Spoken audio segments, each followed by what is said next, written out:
Hello and welcome to the 43rd edition of the Local Lowdown podcast. My name is Zach Bischoff, and I, as always, am joined by Danny Shannon, sir. Danny. How are you? How are you doing on this fine afternoon/evening? Doing tremendous, Zach. How are you doing?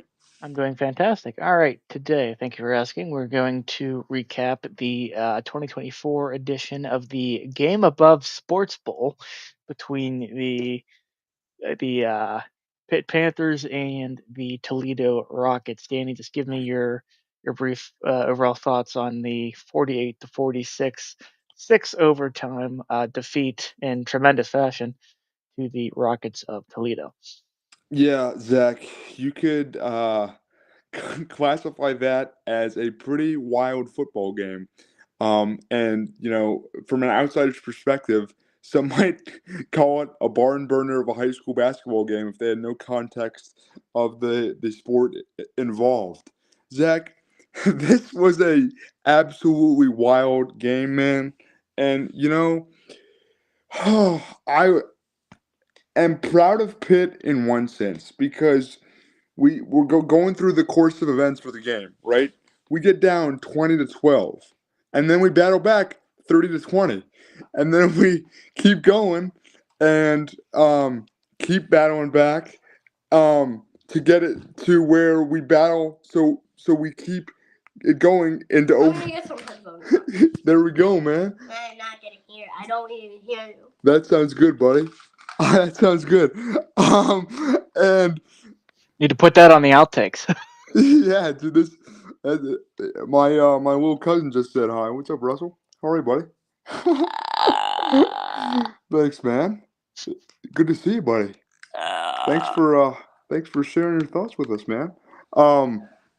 But this football game was absolutely crazy, man. I mean, I had hopes that the Panthers would be able to make easy work of the Toledo Rockets, but that obviously is not the case, and it really It did stinks not happen. because we went 7-0 to start, and we finished 7-6.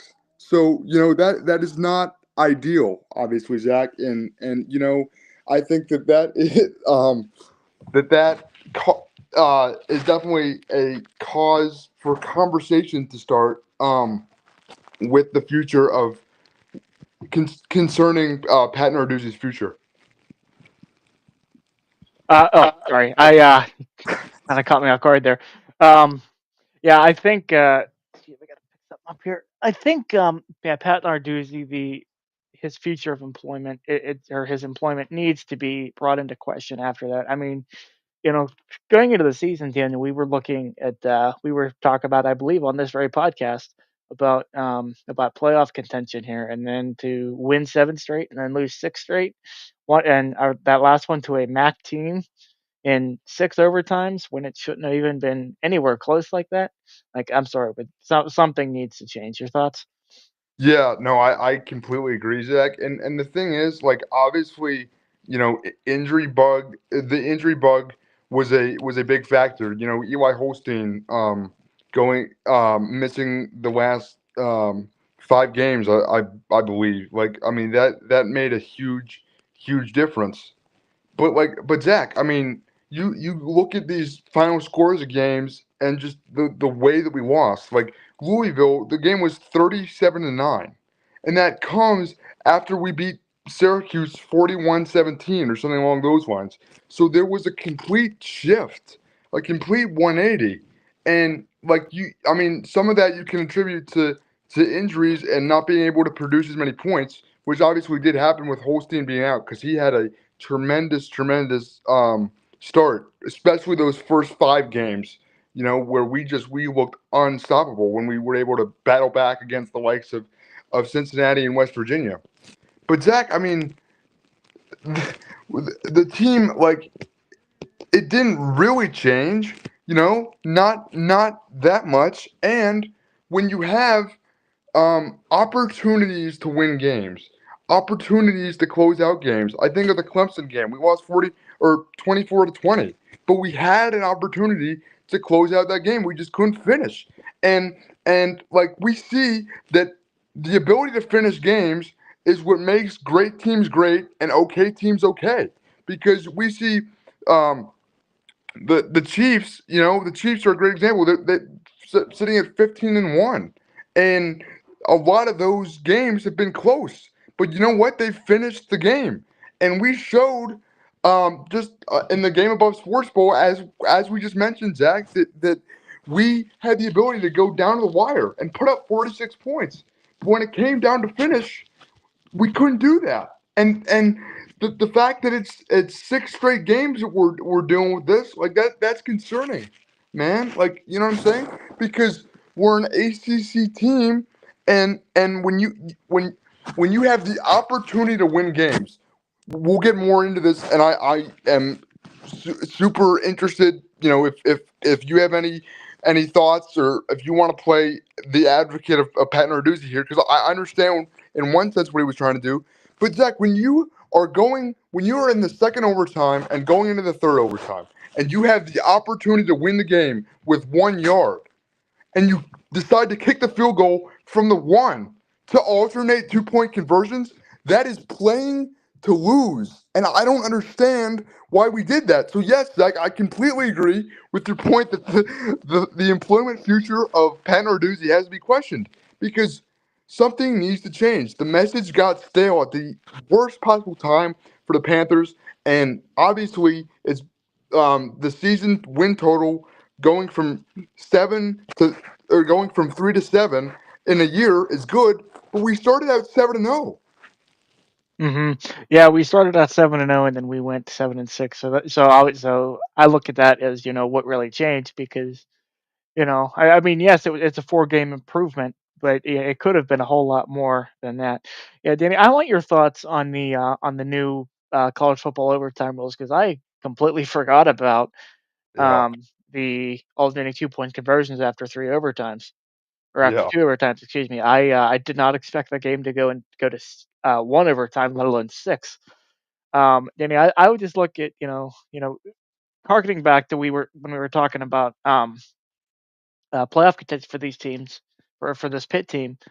Um, this just concerns me that you're not able to defeat a inferior opponent in a nothing burger bowl, as I like to call it. Um, so like if you can't even do that, then how are you supposed to compete with the Penn States, with the Oregons, with the Boise States in the actual playoff? right. No, Zach, that's a great point. And I think that's where the sting comes the most from, as Pitt fans, right? Is because we we thought we had it. We thought that there was something special, and I mean we did have a pretty magical run, and I mean Desmond Reed, and Cade Bell, our offensive coordinator, and Eli Holstein all had something to do with that. Um, but like you said, Zach, I mean, it is concerning. Why, like, that we're not able to even really, um, like, we didn't deserve to be any higher than we were. I mean, the 7-0 start was kind of, it looks like a fluke at this point, because we went 7-6 and lost to a Toledo team that we should have beaten. Um, Hmm.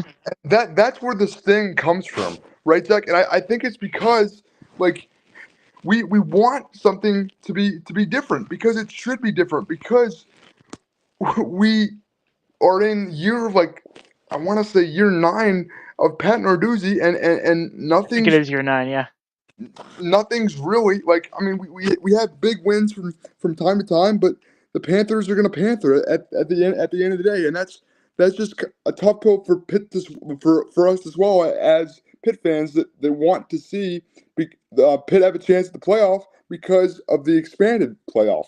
And here's another thing, Zach, that I just really I mean, struggled to understand, honestly. And Mhm. so in the game, we started David Lynch, who's a redshirt freshman, and obviously, both guys that played for Pitt were young guys.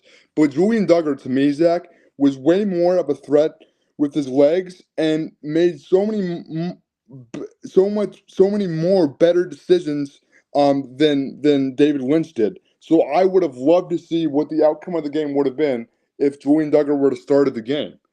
And I know that this is awfully nitpicky here because we're analyzing. Okay, could Julian Duggar have helped us not be in the position where we had to go to 6 overtimes with Toledo? The fact that it was a 4.5 hour game and that we couldn't close it out is hard to swallow, man. Like, It was more like it had to be pushing 5. In fact, I think it was probably, if I had to guess, 5 hours. I'd guess 5.5. dude, it was a long time, bro. So I mean, that's where like, and that, again, that is where like I really think that. Oh, Zach, the fact that we're already in overtime, okay? We're already in overtime. It's already a long. It's been a heck of a long. It's been a very very marathon like game. That's a very weird way of phrasing it, but it's been like a marathon, okay? And and we get into this position where we have the opportunity to win the game, getting 1 yard. Why in the world would you want to extend it? This is like you said, Zach. This bowl game really means nothing. It's a morale booster for the Pitt fans, and you want to send your seniors off the right way. But why the heck don't you do another direct snap to Gavin Bartholomew and have him plow through and get 1 yard and win the game? If you can't trust your offense to get 1 yard in that position, you shouldn't be in that position to begin with. And the offense has showed through their 46 points that they can score points. The defense, Mhm. however, showed that they could not stop Toledo. So that is the one thing that I'm not the. I mean, we're questioning a lot of things. That's why we're venting on this podcast, right? Yes, there's a lot of questions to be had. Yes. But yeah, man, I just that to me, I keep going back to that play. But I don't understand why we couldn't just go for that because we gotta have like, okay, here's another thing. Pitt is a team that has the ability to battle. We have guts. We Hmm. bring guys that are tough, hard nosed football players. Why the heck? That's our identity. Why did we stray away from that, Jack? Right. Yeah, and Danny, just going into the passing stats real quickly here. Let's see here. David Lynch, he started the game, was 10 of 18 for 65 yards, and 2 picks. That's all right. That's 2 picks. Yeah, To be I fair, believe because and then Duggar had one. I yeah, think yeah, and then 2 pick sixes, which yeah. sucked. Oh, yeah, it was 2 pick six. I forgot about that. And then Julian Duggar of this parish, Penn Hills High School. He was out. He was let's see here, seven of 13 for 72 yards, 2 touchdowns, and 1 pick. As Danny mentioned, neither quarterback throwing over 100 yards. I don't know. It kind of seemed like the Steelers to me a little bit there, Daniel. It seems like they were really, really relying on that rushing attack there. And Yeah, Desmond Reed here, while I'm on the subject, was 32 carries for 165 yards and a touchdown. Um, yeah. Desmond Reed played his tail off. I mean, he and did. He did. he's awesome. I mean, and I think, and this is why, like, I know that obviously, David Lynch is a younger guy, or sorry, an older guy, whereas Duggar is a younger guy. That's the reasoning that Pat Narduzzi used for giving Lynch the start. But after, I mean, I'm glad that the coaching staff recognized that they wanted to give Julian Duggar a chance. But I would have honestly, I would have started him because he's a true freshman, and I think he definitely had the big playability. Like he made, I mean, it was that to set up that where we should have gone to Bartholomew again to get that 2 point conversion instead of kicking that field goal. Or to get that touchdown instead of kicking that field goal to in the second overtime.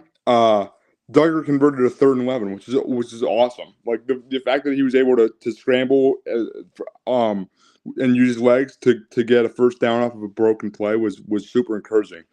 I didn't. Now, granted, I didn't. I watched more. I got a chance to watch more of Duggar as opposed to David Lynch, but I would just be interested to see if the game would have um, played out differently had Duggar started as opposed to Lynch. Any final thoughts on the 2024 edition of the Game Above Sports Bowl?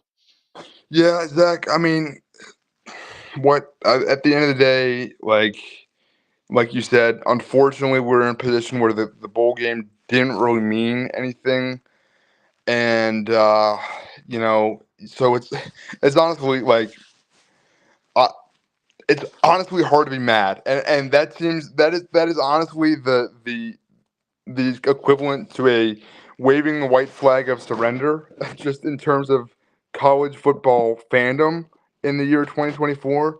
But when you lose six straight, it's hard to have that. But um, but I am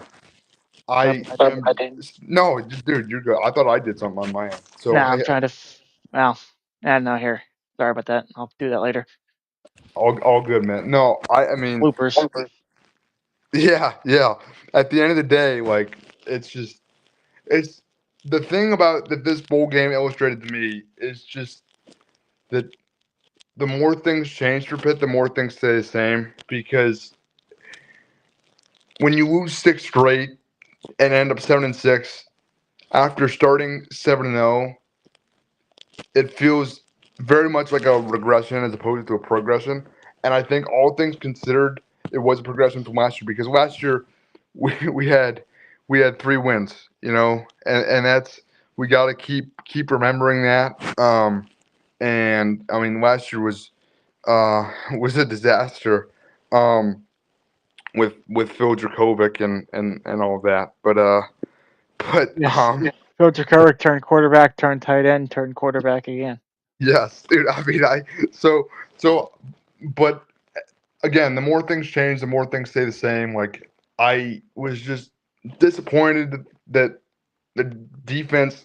Again, Narduzzi's supposed to be a defensive coach, and we gave up 48 points to a Toledo team that they're explosive. Like, yeah, give them credit. I mean, they made explosive plays, but our tackling was just not good enough. So I don't know. I think that this off season will be interesting for Pitt. Mm-hmm. Like I think that you when you lose six straight, you have to look yourself in the mirror and have some serious introspection and some serious self reflection.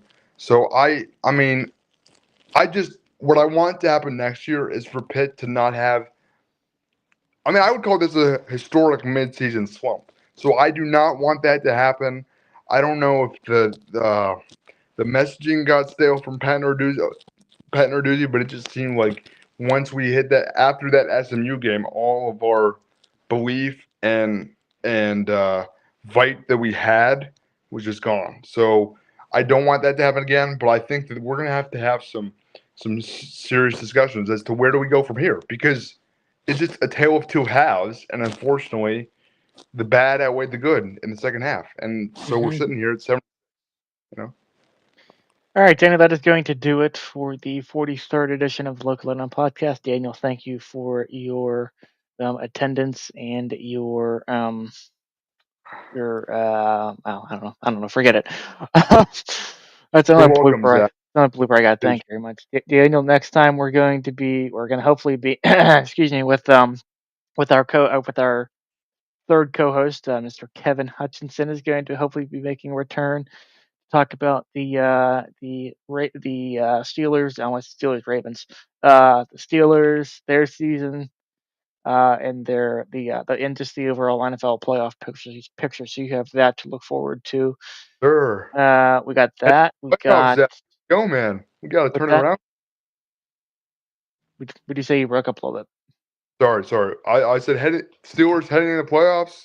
Got to turn it around though a little bit. You know what I'm saying? Yeah, we do. We're losing 3 straight here, but we will talk about that next time.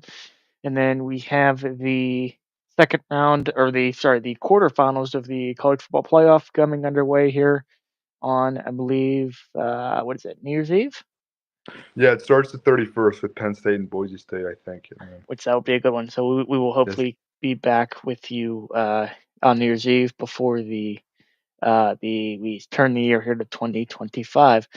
Until next time, his name is Daniel. My name is Zach, and we will see you next time right here on the Local Lowdown podcast. We thank you very much for watching